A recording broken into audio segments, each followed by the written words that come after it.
तबीयत बुरा है, एक गला शायद सूजन का शिकायत आ रहा है, इसको अभी हॉस्पिटल में जाके दिखाना होगा। गला सूजन हो रहा है। और बेरमो जब भी जाते हैं 12-2 बजे रात तक लोग गांव में प्रतीक्षा करते हैं, तो बेरमो बदलाव के लिए तैयार है। और डुमरी तो खैर बदलाव कर चुकी है, मान चुकी है, 90,000 वोट आपको सौंप चुकी है लोकसभा में। जयराम जी को बहुत बड़ा झटका रिजवान के जाने का। नहीं, झटका नहीं लगा है, कोई झटका नहीं है। हम लोग उनके बिना भी बहुत मजबूत हैं। कह रहे कि भाई बहुत संघर्ष किए लोकसभा के चुनाव में, हम उनके बदले जेल गए और हमें मनचाहा सीट देने की बात। अगर उनको मनचाहा सीट नहीं था तो नहीं लड़ना चाहिए था, या फिर किसी अन्य सीट से लड़ना चाहिए था, निर्दलीय उतर जाना चाहिए था। हमने उनको ये भी कहा कि गिरिडीह जो हमारी लोकसभा की सीट है वहाँ आप आइए, तो हमको नहीं पता था गांडे में ये मामला होगा, तो डायरेक्ट मुख्यमंत्री की अर्धांगिनी के सामने आएंगे और इस प्रकार का घटना घटेगा, ये किसी को नहीं मालूम था। अभी कुछ दिन में देख रहे हैं कई तस्वीरें हैं बेबी देवी के साथ, अनूप सिंह के साथ, यानी टुमरी और बेरमो को लेकर के अब आपके खिलाफ वो प्रचार कर। चलिए, अच्छा बात है, लेकिन ये आपके सबसे ज्यादा सेंटिमेंट का हिस्सा है। यहाँ अगर वो आते हैं किसी विपरीत दल से, तो कहीं ना कहीं वो अपनी छवि को भविष्य के लिए डैमेज करेंगे। और उसके बाद रिजवान जी कहते थे शेख भिखारी, कुतुबुद्दीन अंसारी, राजो राजेंद्र बाबू की धरती हो गई।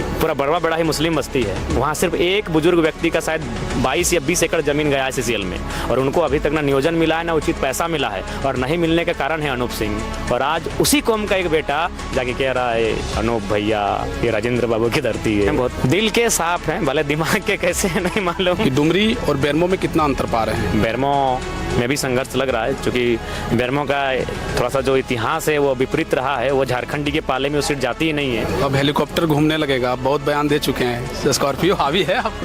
देखिए, हेलीकॉप्टर तो हमें भी देने के लिए हमारे बहुत सारे मित्र तैयार हैं। जीत को लेकर कितने आश्वस्त हैं? आश्वस्त हैं, बिल्कुल आश्वस्त है, माहौल बता रहा है। सरकार बन रही है जल्दी में? बिल्कुल बनेगी और मजबूती के साथ बनेगी। Next CM Jairam?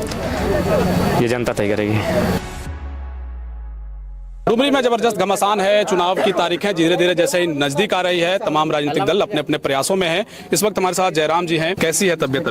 तबीयत बुरा है, एक गला शायद सूजन का शिकायत आ रहा है, इसको अभी हॉस्पिटल में जाके दिखाना होगा। गला सूजन हो रहा है और नुकसान ना हो जाए, इसलिए इसको लेकर सीरियस होना पड़ेगा। लगातार 3 साल का तो अब छोड़ दीजिए, जब से विधानसभा का अनाउंसमेंट हुआ उसके बाद पागलों की तरह मेहनत किए हैं। हमको लगता है फिलहाल झारखंड में कोई ऐसा मेहनत नहीं कर रहा है, तो थोड़ा सा है इशू, लेकिन फिर भी झटका महसूस कर रहे हैं। खबरें इस तरीके से निकल आई कि जयराम जी को बहुत बड़ा झटका रिजवान के जाने का। नहीं, झटका नहीं लगा है, कोई झटका नहीं है। हम लोग उनके बिना भी बहुत मजबूत हैं। अगर वो रहते हैं तो नो डाउट अच्छा कार्यकर्ता, अच्छे सिपाही हैं, अच्छे नेता हैं, लेकिन कोई बात नहीं है। कह रहे कि भाई बहुत संघर्ष किए लोकसभा के चुनाव में, हम उनके बदले जेल गए और हमें मनचाहा सीट देने की बात। अच्छा, एक बात बताइए, विकास दा मनचाहा सीट नहीं था, आखिर गांडे आया ही किसी के दिमाग में? गांडे कहाँ कौन सीट है? अगर वो मनचाहा मांग के नहीं लेते तो गांडे सीट का सवाल कहाँ से आता? हमने तो दिमाग में भी नहीं सोचा था कि वो गांडे के लिए जाएंगे, तो हमको नहीं पता था गांडे में ये मामला होगा, तो डायरेक्ट मुख्यमंत्री की अर्धांगिनी के सामने आएंगे और इस प्रकार का घटना घटेगा, ये किसी को नहीं मालूम था। हमने उनको स्पष्ट कहा था, आज भी पुनः कहेंगे, उनको बगोदर के लिए हमारे शाहिद भाई पीछे हैं, और उनको नेता बनाने में जयराम महतो के बाद अगर कोई दूसरा शख्स है तो शाहिद भाई हैं, जो काफी रुपए इन्वेस्ट किए हैं, और उन्होंने 1 साल बगोदर सीट से तैयारी किया था।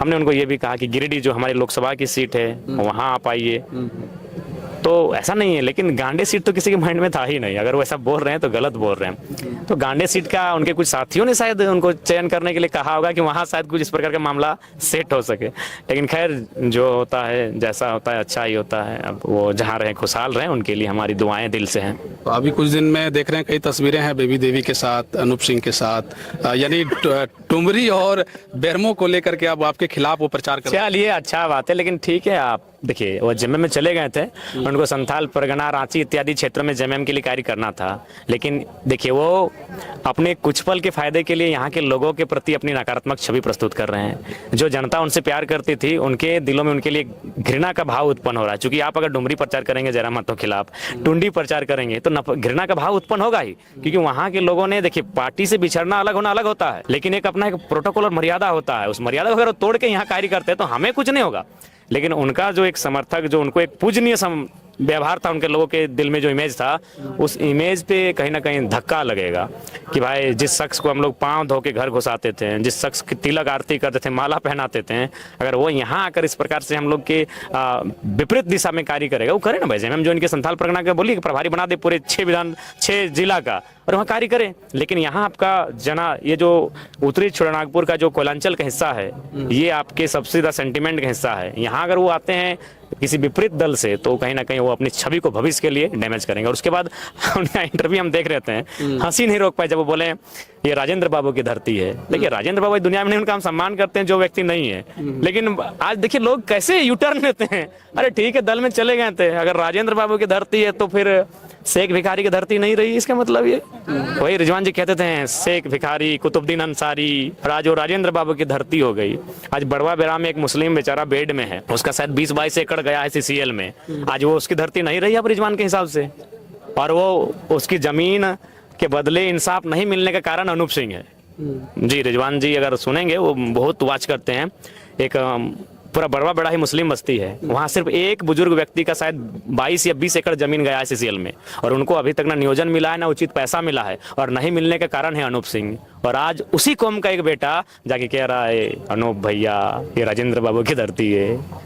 दुर्भाग्य है। आप जब अभी चूंकि नए नए राजनीति में आए हैं, लोकसभा के चुनाव के बाद पूरा देश आपको जानता है कि भाई एक 29 बरस का युवा एक निर्दलीय प्रत्याशी के तौर पर इतना वोट का आधार लाया, और जब आप राजनीति में इस तरह की घटना देख रहे हैं, ऐसी कम ही तस्वीरें निकल कर आती हैं जब कोई प्रत्याशी अपना नामांकन वापस ले लेता है एक पार्टी का बतौर एक बड़ा चेहरा।